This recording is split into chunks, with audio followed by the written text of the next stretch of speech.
So, how do you classify your buyers? So, one of the most effective ways to classify your buyers is by motivation. It's integral that you determine how ready a client is to buy. I never like to say someone is a bad buyer or a good buyer. I just like to say that they are ready as opposed to not ready. So, you can do so by categorizing them into A, B, and C buyers. So your A buyers are ready to buy now. They just sold their home. They're in the process of selling. Perhaps they're in contract. They're actively making offers. Their finances are in order. They have a pre-approval, proof of funds, little or no debt, good credit score. They're loyal to you and they take your advice and they listen to you. When handling A buyers, they are your highest priority. Your appointments should be scheduled every week as best as possible with especially with anything new that's coming out. And you should be having conversations happening daily.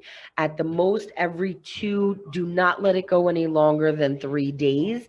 It is so important to stay in touch with your A buyers because if you don't stay in touch, what's going to happen is you're going to call them up a couple of weeks from now, and then they're going to say they already found something, and you have to seem happy. Oh, great. But the truth is, you did not stay in touch with them. And B categories. So B is ready to buy in about 3 months or so. They might need to sell their house first.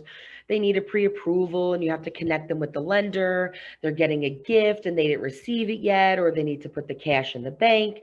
They just started looking. They're working on loyalty. Maybe you aren't fully aware of their financial situation. So when you're handling B buyers, they're a second tier priority. Appointments should be scheduled when you have something you know that they might buy, or after having a conversation that proves that their readiness has gotten better.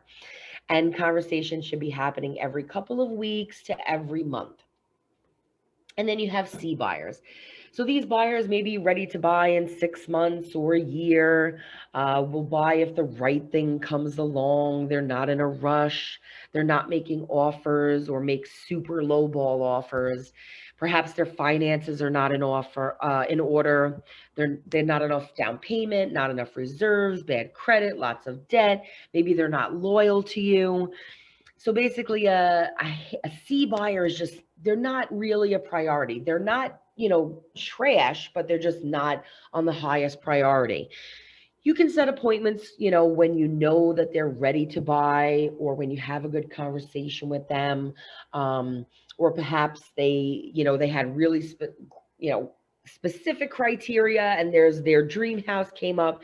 You can give them a call. It doesn't hurt. And conversations with these types of buyers should be happening monthly or every other month.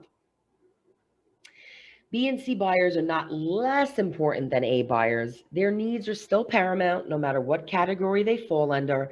This only means that their needs aren't as urgent as the A buyers. So, again, I mentioned before, you should be going out every week with your A buyers if possible. And remember, this is so important. A client could quickly become an A buyer and become top priority. Most motivation changes very often. I would even say daily. So don't think that a client will ever stay in their current category forever. Even A buyers could become B and C buyers. Should their motivation change at any time, adjust your motivation to match theirs. I'm going to say that again. Should their motivation change at any time, adjust your motivation to match theirs. So, what are your next steps? You're going to lock in appointments every week with your A buyers, set up follow up calls for your B and C buyers, check in on the motivation of all of your buyers in your CRM, and adjust the categories in your CRM for every buyer. So let's talk about using a CRM. One of the most efficient, effective ways to keep track of your database is by making use of a CRM. A CRM is what is going to help you stay organized and ensure that all of your buyers are being nurtured and kept in contact with. Most CRMs also offer a variety of marketing and automated features such as campaigns and search alerts and newsletters, right? I'm sure you guys are all getting, newsletters from perhaps other agents or even things that you have signed up for. And So customizing your organization in your CRM. So it is so important. At some point, you're going to get a number of leads, and perhaps a notebook is just not going to work anymore. Um, and then you're going to have leads in different categories. Again, leads that are unresponsive, leads in A's, B's, and C's categories, leads looking in different areas. So it's important to use something like a CRM to keep everything organized. So we use a system called KV Core. You can apply a custom hashtag to your contacts, categorize them as A, B, or C buyers. You can filter out your entire database to show only specific contacts that have a certain hashtag. You're also able to apply more than one hashtag if needed. So you can easily move your buyer to one category or to another. So if they go from an A to a B, if they change their search from, Sheepshead Bay to Staten Island somewhere, or if they go from Staten Island to Queens, whatever the case may be, you can adjust it very easily. So take advantage of your search alerts. So this is one of the key features that CRM should have.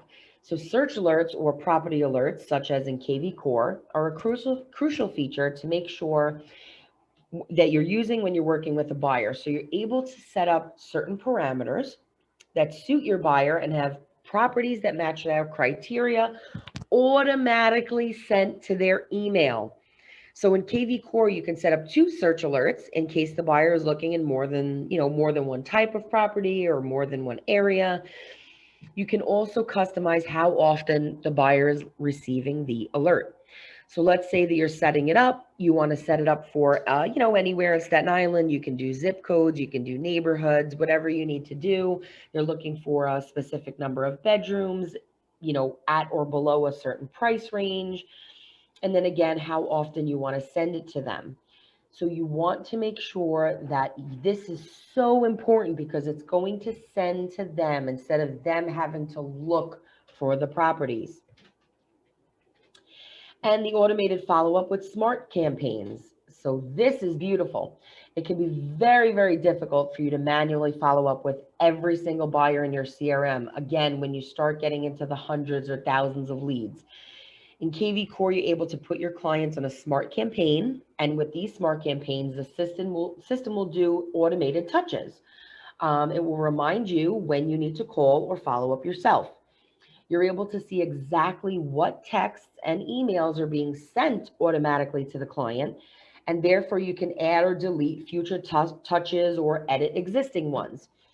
That is important. So when you have clients that are or customers that are unresponsive, you can put them on this drip campaign. Sometimes people start answering the automated system more than they answer you. Great. At least you know they're doing something. You have an idea of what's going on, and if they're a buyer that can become ready at some point. And let me just say this. I know I brought up KV Core, but the truth is the best CRM is going to be the one that you use.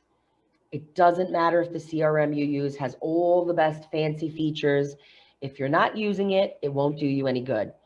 There are plenty of options out there. Many of them offer free trials. Take advantage, sample a few before committing to one. But let me say, the best CRM is the one that suits your needs, and it is the one that you are going to use. The best CRM is the one that you use. That is my advice. And let's talk about the last piece of being a successful buyer's agent, and that's successful negotiation. You need to have strong communication skills, and this will happen over time. And you will, go into different situations and figure out how you got to the finish line and use your experience to get there. But this will mean success in achieving mutually beneficial outcomes. That's the key. Mutual beneficial outcomes.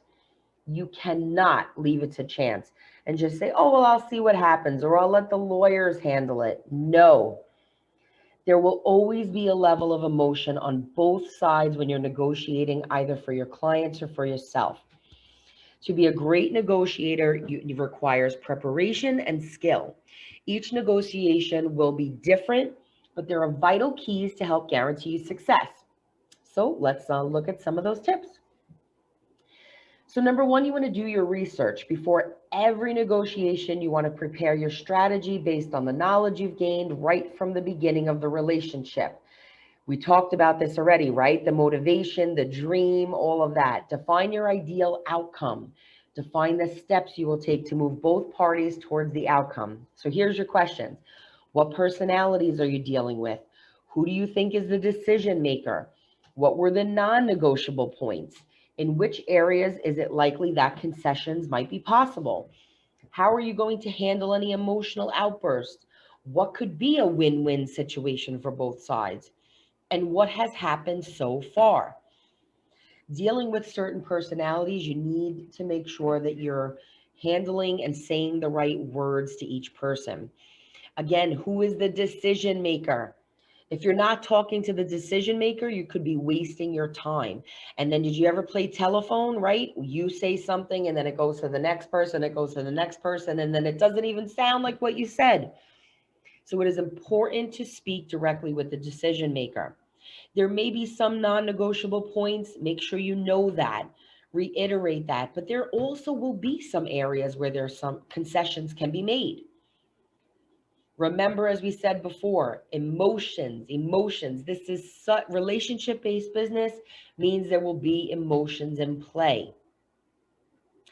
And what could be a win-win situation for both parties? And what has happened so far?